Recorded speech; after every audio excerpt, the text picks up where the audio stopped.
最后一班车0526收到请回答对讲机里传来的声音，把阿杰从半睡半醒中拉回来。他抓起桌上的对讲机，按下了通话键。0526收到请说北头区珠海路 XX 号7楼疑似心肌梗塞，报案人说患者意识不清，你离那边最近，先挂扩救护车5分钟后到。收到阿杰挂上对讲机，从值班室的椅子上站起来。他是台北市消防局的急救队员，今晚值大夜，晚上8点到隔天早上8点，现在是凌晨2点40分。他已经出过3趟任务了。他穿上反光背心，抓起急救包，走出值班室外头的空气冰凉，带着深秋特有的潮湿气味。路灯把柏油路面照得发黄，街上一个人也没有。救护车已经停在门口了，引擎没熄，蓝色的警示灯一明一灭地闪着。小胖坐在群席座上，对他比了个快上车的手势。小胖大名叫林志否，是阿杰的搭档，负责开车。他在消防局开了12年救护车，什么场面都见过。这个人平常嘻嘻哈哈的，但上了车就像变了个人，专注冷静，油门踩得毫不犹豫。阿杰跳上副驾写作，门都还没关好，救护车就冲了出去。珠海路心肌梗塞，阿杰去上安全带。报案人说患者60几岁男性，有心脏病史。收到小胖打了个哈欠。这是今晚第几趟了？第4趟。靠今晚真不平静。救护车在空无一人的街道上奔驰。台北的深夜有一种很特别的气氛，白天车水马龙的马路，到了凌晨2、3点就像一条死寂的黑色河流。2字的骑楼拉下铁门，只有便利商店的灯还亮着。10分钟后他们到了建坝，那是一栋老旧的公寓，楼下铁门没关，报案人已经事先打开了，而提着急救包冲上7楼，气喘吁吁。7楼的门是开着的，一个中年妇女站在门口，满脸惊慌。快，我老公！他突然说胸口很痛，然后就阿杰进到屋里，一个微胖的中年男人倒在客厅沙发上，脸色发白，嘴唇发紫。阿杰蹲下来检查，没有呼吸，没有灭搏，OSK 到院前心肺功能停止。阿杰对身后的小胖说，开始 CPR， 准备 AED。 他们轮流按压了大概8分钟，终于恢复了微弱的心跳，抬上担架，一路鸣笛送到荣总患者。在急诊室稳定下来之后，阿杰靠在外头的墙上擦了擦椅头上的汗，又一条命掠回来了。小胖走过来递给他一杯超商咖啡，算是吧。阿杰接过咖啡喝了一口，温的不是热的，没抱怨。这个时间有咖啡喝已经很好了。还有2个小时下班。小胖看了看手楼，希望不要再出任务了，但愿望这种东西通常是不会实现的。3点27分对讲机又响了。0526收到请回答。0526收到南港旧庄街2段 XX 号路倒，报案人说一个女性倒在路边，看起来没有外伤，没有异隙。收到，小胖接了一口气。南港旧庄街那里有够偏僻的，没办法，路倒就是路倒。一杰划着手机看导航，从这边过大概15分钟，救护车在深夜的台北市区穿梭，从北头到南港，走环东大道，一路畅通无阻车，窗外的路灯一反一反地往后退，像是某种没有尽头的仪式。导航把他们带到一条很小很小的巷子里，2座是山路边零星几灯，老旧的透天厝，大多数没有开灯，路灯隔很远才一脏，光线昏暗到几乎看不清楚路面，就是这里了。小胖把车停下，熄了引擎，他们下车，拿着手电筒四处照。这条路旁边是一排废弃的公寮杂，草水声，看起来已经很久没有人来过了。报案人说在哪里？小胖问说是在路边。阿杰拿着手电筒往草水里照，没看到人啊。他往前走了几步，脚下踩到了什么软软的东西，低头一看，一只手。阿杰倒抽了一口气，往后退了2步，手电筒的光线照清楚了，草水里躺着一个女人，穿着一件白色的洋装，长头发散落在脸上，看不清楚长相在这里。这喊了一声，蹲下来检查，女人大约30岁左右，皮肤扫白，嘴唇没有发紫。阿杰伸手去摸她的静冻灭冰的，不是那种刚倒下的冰，而是那种已经凉了很久的冰，没有灭搏，但她的身体没有僵硬。这是阿杰受过的训练告诉他，死亡时间可能很短，也可能不太对。小胖帮我抬一下上车再说。他们合力把女人抬上担架，推进救护车后，将阿杰关上后门，开始做初步检查。心电图一直线瞳孔，对光没有反应，体温异常地低，但有一个地方不对劲，他的衣服。那件白色洋装虽然沾了灰尘和草屑，但看起来很新，而且很眼熟。阿杰眯着眼看了一下洋装的领口和袖口，心脏突然像是被什么东西掐住了，黄色的滚边，V 字领袖口有一圈 CC 的暗红色刺血，那是台北市立联合医院的病人服部队，不只是病人服，那是往生时穿的衣服，是大体离开医院的时候穿的那种衣服。小胖阿杰的声音不自觉地压低了，这个女生穿的好像是话还没说完，担架上的女人突然轰开了眼睛。阿杰整个人胆了起来，后背撞上救护车的车顶，他瞪大眼睛看着担架上那个女人，他的眼睛勾得很大，瞳孔是黑色的，大到几乎看不到眼白。他在看着他。干阿杰骂了一声粗口，本能的往后退，但那个女人没有动，她就那样勾着眼睛直直的看着救护车的天花板，一动也不动。怎么了？小胖在外头敲了敲车窗。阿杰没回答，他慢慢的靠近那个女人，伸出手去摸她的颈动咩咩脖，出现了很微弱很不规则，但确实在跳靠北，他活过来了。阿杰喃喃自语，但那个眼神不对，那是悬死病人回光返照的眼神吗？还是某种其他的东西？他低下头想再检查一次他的瞳孔，然后他听到了那个女人在说话，嘴唇几乎没有动，但声音从喉来深处发出来，像是一口气从很深很深的井底往上飙，不要送我去医院。阿杰愣住了，你说什么？拜托，不要送我去医院。女人的声音很轻很轻，轻到几乎被救护车引擎的震动声淹没，但每一个字阿杰都听得很清楚。小姐，你现在情况很不稳定，我们必须送你去医院。不行，他的眼神突然变了，从空洞变成了恐前，从恐前变成了近乎疯狂的惊慌。医院不行，那里面有东西，什么东西？他没有回答，他的眼睛又慢慢的躺上了，灭脖再次变得微弱。阿杰决定不管他说什么，先送到医院再说。他敲了敲隔板小胖，去最近的医院。中校医院收到救护车发动了，中校医院的急诊室夜班人员接手得很利落。阿杰把患者交接给值班医师后，靠在外头的椅子上喘口气。那个女生说了一句很奇怪的话。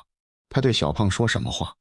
她说不要送他去医院，说医院里有东西。小胖就了劲眉头，可能是缺氧产生的幻觉吧，这种情况也不是没见过，应该吧？阿杰说。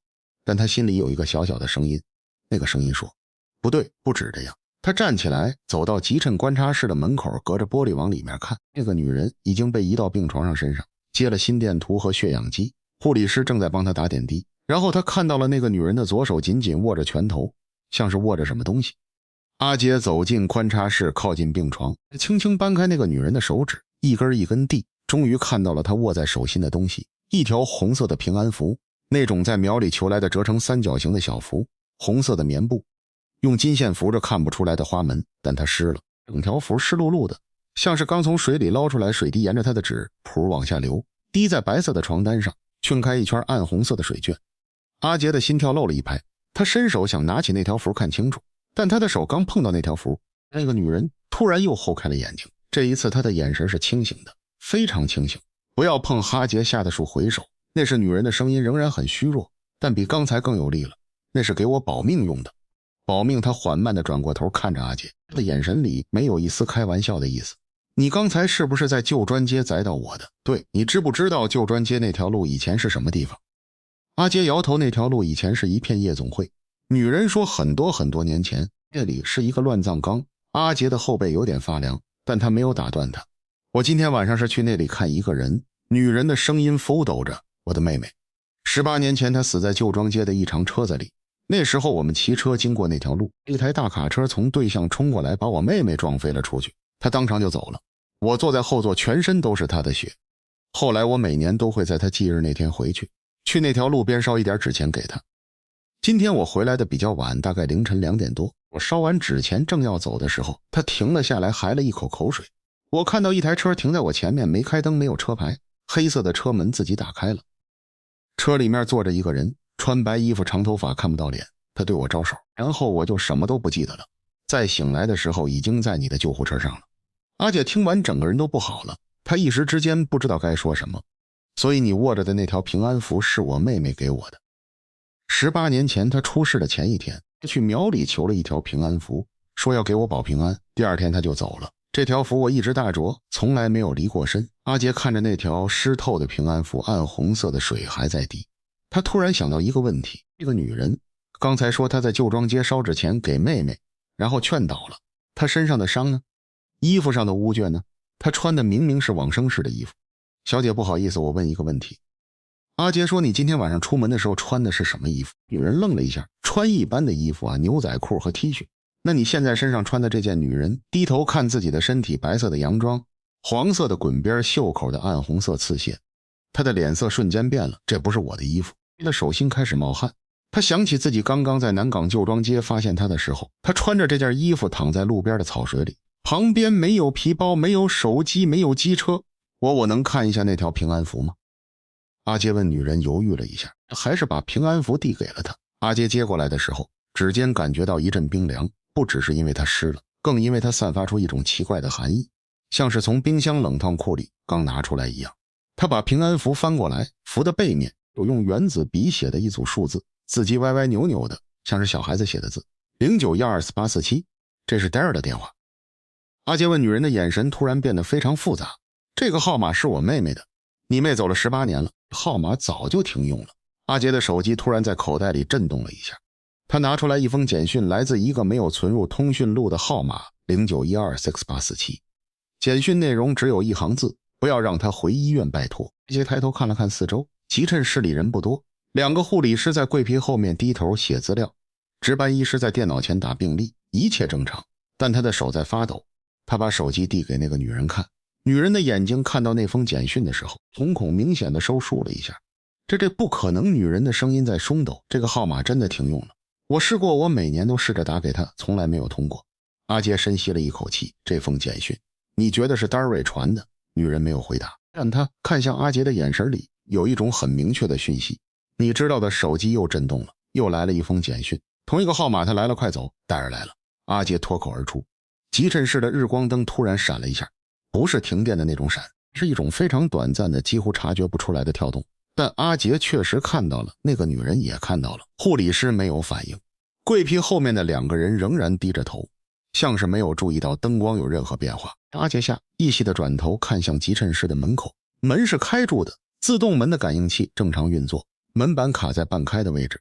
门外站着一个人，白色的衣服，长头发，站在急诊室门口的灯光下一动也不动。但那个人的脸上没有五官，就像一团被磨平的肉色平面，没有眼睛，没有鼻子，没有嘴巴，只有一团平坦的枣白的皮肤，在日光灯下反射着不自然的光泽。阿杰的心跳在那一瞬间暴增到像是要炸开胸腔，他想叫，但是声音卡在喉咙里出不来。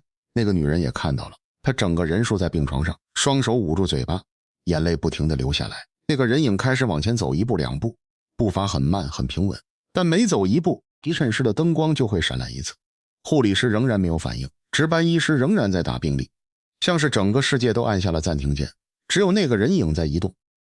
阿杰不知道哪里来的勇气或者是本能，他抓住了那个女人的手，把她从病床上拉起来走。他们从急诊室的侧门冲了出去，身后传来护理师的声音：哎，你们要去哪里？但阿杰没有回头，他拉着那个女人穿过走廊，穿过候诊区，从医院的侧门跑了出去。冷风打在脸上，让他稍微清醒了一点。他们在医院旁边的小巷子停了下来，那个女人怨着要大口大口的喘气。那是什么？她上气不接下气的说。阿杰摇头，他说不出话来。手机又震动了，第3封简讯：谢你带他出来，他安全了，但是你要小心，他会去找你。阿杰看完简讯抬起头，那个穿白衣服没有脸的女人站在小巷的尽头，距离他们不到20公尺。阿杰拉着那个女人继续跑，他们穿过小巷，跑上大马路。凌晨4点的台北街头只有便利商店的灯还亮着。他们冲进一家便利商店，店员是一个戴着眼镜的年轻男生，正在补饮料。看到2个人气喘吁吁地冲进来，显然吓了一跳。发生什么事了？阿杰没有回答，他回头看玻璃门外，街上空无一人，那个人影不见了。安全了吗？那个女人靠在冰柜上，脸色走白到像是随时会昏倒，暂时吧。阿杰喘了一口气，掏出手机看那3封简讯，他重新读了一遍。第3封简讯的最后一句话：他会去找你。阿杰打了一个冷扫，他突然想到一个问题：那条平安符我刚刚放在哪里了？女人的表情凝住了。你不是带在身上吗？阿杰翻遍了自己所有的口袋，没有。那条符他刚才在急诊室看他的时候还握在他手上的，一定是跑的时候掉了。靠！阿杰骂了一声那条符，女人的声音非常虚弱：那条符是我妹妹给我的，没有那条符。我不知道我会不会。他没有说完，但他的意思很清楚了。阿杰看着他突然想到一个问题，到目前为止他甚至不知道这个女人叫什么名字。我叫阿杰，还没有问你。我叫林怡静。他说：怡静，我需要你跟我说实话。阿杰压低声音：今天晚上在旧庄街到底发生了什么？林怡静沉默了很久，然后他开口了，他的声音很平静，但听起来像是用尽了全身的力气。我没有跟你说实话。阿杰的心往下沉了一截。我妹妹不是车大死的，她是被人杀的。18年前她在旧庄街那边被一个男人掐死的那个案子，到现在都还没破。我每年回去那里不是去祭拜他，我是去找他的，因为他跟我约好了。他说他会回来找我，这手机又震动了，不是简讯，是来电，显示0912接听键电话那头一个非常非常轻柔的女生声音，像是从很远很远的地方传来的。谢谢你保护我姐姐。阿杰的手握着手机，一句话也说不出来。但是那条平安符不能掉，请你回去帮我捎回来，不然他会找到我姐姐。他是 Derry。 阿杰终于问出口电话，那头沉默了几秒钟，然后那个声音说了一句话，让阿杰的体温就降了好几度。那个杀死我的人。阿杰挂上电话。林一静看着他，是我妹妹打来的吗？阿杰点头。他说平安符不能掉，要我回去捎。不行。林一静抓住他的手臂，你不能回去，那个人，那个没有脸的女人，她一定还在医院里。阿杰当然知道，但他看着林一静的脸，他的脸色差到极点，嘴唇几乎没有血色。他需要那条平安符，不是迷信，而是那条符是他和妹妹之间唯一的连接。你在这里等我。阿杰说不要走出去，我10分钟就回来。阿杰，我会回来。他走出便利商店，凌晨4点的街道，安静的不像话。他沿着原路小跑回医院。中校医院的急诊室还是那个样子，日光灯白的刺眼，药水的气味刺激着鼻腔。他走进观察室，那条平安符静静地躺在病床旁边的地板上。阿杰弯腰去耍救，在他的手指碰到那条符的那一瞬间，急诊室所有的灯同时熄灭，一片漆黑。然后前方不远处响起了一个声音，很轻很轻的脚步声朝他的方向走来。阿杰握紧了那条符往后退，他摸到墙壁，沿着墙壁往门口移动，脚步声越来越近。他摸到了门框，用力往外一冲，灯全部亮了。他站在急诊室门口，大口喘气。护理师看着他，一脸莫名其妙。先生，你还好吗？阿杰没有回答。他低头看自己的手，那条平安符被他紧紧握在手里湿的，但这一次湿的不是水是血。1个月后，阿杰调离了夜班，他改上白天班，也不再跑急救任务，转到消防局做行政工作。他再也没有去过旧庄街，也没有接过那个号码的电话，至少没有再接起来过。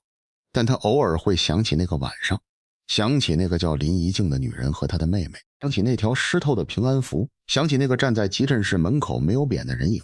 他后来查过旧庄街的案件资料，18年前确实有一桩未破的命案，死者是一名23岁的女性，沉尸在旧庄街路边的草垛里，死因是勒件窒息，硕手至今消息法外。死者的姐姐叫林怡静，而那条平安符阿杰把它放在一个小木盒里，锁在办公桌的抽屉最深处。他从来不敢拿出来看，但有时候值夜班的时候，他的手机屏幕会自己亮起来，没有来电显示，没有讯息内容，只有一个号码 0912SX847， 而手机的听筒里会传来一个很轻很轻的女人声音，谢谢你。